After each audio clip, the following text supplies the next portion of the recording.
Bonjour à tous, j'espère que vous allez bien. On se retrouve aujourd'hui pour une nouvelle vidéo sur Ride 5, une vidéo dans laquelle je vous propose de partir pour un petit gameplay avec une moto de chez Ducati. On va filtrer par marque et on va aller l'acheter de suite. Je pense que la Ducati la plus performante de route actuellement sur le jeu, ça doit être la Panigale.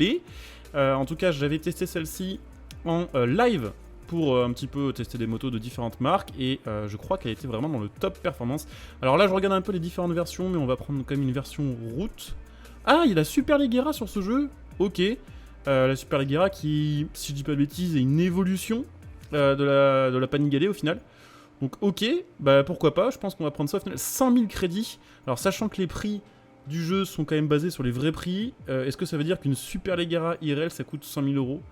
Je sais pas, si vous savez dites-moi en commentaire. Après ça me paraît pas impossible vu que je crois que c'est une version au final repréparée d'une Superleggera V4 et je crois que ça fait, ouais, j'ai cru voir 230 chevaux des poussières, 170 kg, donc c'est plus puissant qu'une 1000 RR et c'est 15-20 kg plus léger, donc ça devrait plutôt bien marcher. Bah écoutez, on va se la prendre et puis on va se faire un petit tour avec sur Monza, comme ça on part sur du RP avec un circuit italien, avec une moto italienne. Donc let's go. Du coup j'ai vérifié pendant le chargement et effectivement une Panigale Superleggera V4 ça coûte 100 000 euros en vrai. Alors il y a plusieurs raisons à ça. Bon déjà en fait une Panigale de base ça coûte quand même aux alentours de 35 à 40 000 euros, ce qui est déjà cher entre guillemets pour une moto. Mais bon celle-ci elle a le cadre full carbone, les jantes aussi de base et on a quand même une amélioration des performances assez élevée par rapport à une Panigale classique. Donc ça se tient, en plus c'est assez rare, il y a moins de... Je crois que c'est 500 exemplaires qui ont été produits de cette moto là. Donc ça après c'est de la rareté on va dire un peu factice puisque c'est Ducati qui a décidé d'en faire que 500. Mais ouais, 100 000 euros, après de base ça fait 224 chevaux. Mais on peut l'acheter justement avec l'option chez Ducati, avec en gros le kit échappement. Et elle sort du coup 233 chevaux.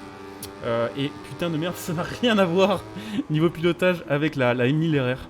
La M1000 RR qui est, on va dire, pas loin côté performance de base, en tout cas côté indice performance, et même niveau rapport poids-puissance c'est pas si différent, mais le feeling il est complètement différent, ça attaque vachement plus en fait, genre c'est vachement plus facile à conduire je dirais que la 1000 RR, alors je pense que c'est aussi plus réactif, ça prend un peu plus de tours, c'est quand même vachement différent dans la mentalité, mais pour avoir quand même conduit pas mal de motos sur le jeu, entre 850 et 900 pp, justement d'origine, clairement, la H2R c'était la plus monstrueuse en ligne droite, et pour l'instant dans celle que j'ai testée, celle-ci c'est clairement la plus agressive en virage et vraiment celle qui donne les courbes les plus stylées je trouve. Enfin, en tout cas pour le moment, après bon j'avoue c'est Monza c'est quand même un circuit qui est assez rapide, c'est grosso merdo 4 ou 5 lignes droites d'affilée avec des virages quand même assez larges, même s'il y a une petite chicane et qu'il y a 2-3 petits pièges. Mais elle me paraît ultra facile à redresser celle-ci, et c'est genre une des premières motos avec lesquelles j'arrive vraiment à remettre le gaz au bon moment pour faire un peu pencher la moto, pour la faire un peu partir de l'arrière et reprendre une trage. Bon, je vais essayer de vous montrer un petit peu de gameplay aussi en vue FPS, histoire de profiter quand même de cette vue qui est assez bien foutue sur Ride 5, la vue casque. Particulièrement je trouve qu'à haute vitesse, on va dire à plus de 250, on a vraiment des très bonnes sensations, peut-être meilleures encore que sur Isle of Man. Après, je vous garantis pas qu'on arrivera aussi bien à conduire cette moto en vue casque qu'en vue normale. 319 quand même. Parce que j'avoue qu'en vue casque, j'ai un peu de mal. Après, cette moto étant plus légère, j'ai l'impression un peu plus short aussi, un peu plus petite côté gabarit que d'autres motos que j'ai testées. Ça va peut-être mieux le faire aussi. Mais on va voir, il faut un petit temps d'adaptation. Déjà, on va réussir peut-être à prendre un virage un peu large, ce serait pas trop mal. Mais elle est absolument incroyable à conduire cette moto. Après, elle est assez chère. Donc, bon, de toute façon, l'argent n'est pas forcément un problème sur Ride 5. C'est vrai que moi, je vais utiliser un truc pour en avoir énormément et ne pas être freiné, on va dire, dans le farm pour les vidéos que je produis.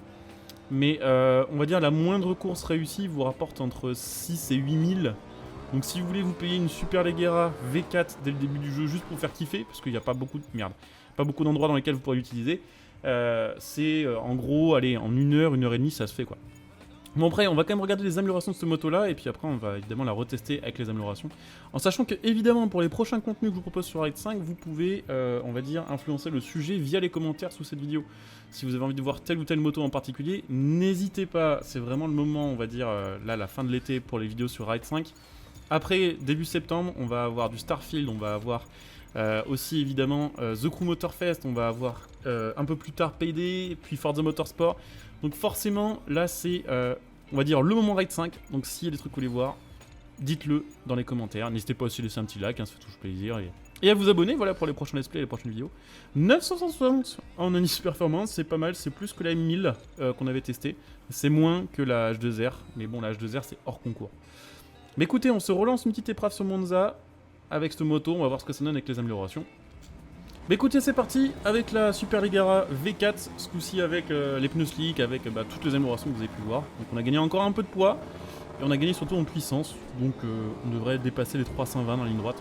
On devrait faire un peu mieux niveau chrono, après honnêtement, les motos bien préparées comme ça, faut quand même prendre un peu le temps de les conduire pour bien les connaître, freiner au bon moment surtout. Cette distance de freinage n'a rien à voir avant et après amélioration sur ce jeu. Autant sur Ride 4 on pouvait reprocher que toutes les motos freinaient vraiment très mal. Autant sur Ride 5, ils sont beaucoup améliorés là-dessus et c'est vrai que les freins course, les freins genre vraiment bien améliorés, sont largement meilleurs que les freins de motos de base de route.